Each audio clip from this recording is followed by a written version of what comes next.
यानंतर एक महत्त्वाची बातमी, मुंबई महापालिका निवडणुकीसाठी भाजपचं मिशन 150, तर दुसरीकडे 227 पैकी 100 जागांवर शिवसेनेचा दावा। सूत्रांची माहिती, माजी नगरसेवकांना सज्ज राहण्याच्या शिंदेंच्या सूचना आहेत अशी सूत्रांची माहिती आहे। 2017-2022 टर्ममधील ठाकरेंच्या सेनेचे 46 नगरसेवक आता शिवसेनेमध्ये आलेले आहेत। शिवसेनेकडून 70-75 संभाव्य उमेदवारांची तयारी जी आहे ती केली जाते अशी सूत्रांची माहिती आहे।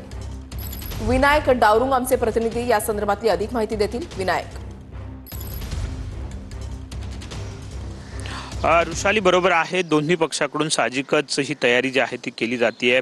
आपण जर पाहिलं तर आगामी काही दिवसात काही महिन्यात स्थानिक स्वराज्य संस्थांच्या निवडणुका ज्या आहेत त्या लागू शकतात आणि त्यामध्ये मुंबई महापालिका साहजिकच महत्त्वाची असणार आहे। भाजपने सुद्धा यासाठी कंबर कसलेली पाहायला मिळते। 150 जागांचं मिशन जे आहे ते भाजप ठेवणार आहे। गेल्या अनेक वर्षापासून आपण जर पाहिलं तर उद्धव ठाकरे यांच्या शिवसेनेची सत्ता जी आहे ती कायम होती, परंतु आता मात्र भाजपला मुंबई महापालिकेवरती आपला झेंडा जो आहे तो रोवायचा आहे, आपला महापौर बसवायचा आहे आणि यासाठी मिशन 150 जे आहे ते भाजपने सुरू केलं आपल्याला पाहायला मिळतं। तर दुसरीकडे शिंदेंच्या शिवसेनेने सुद्धा 100 जागांची तयारी जी आहे ते दर्शवलेली आहे।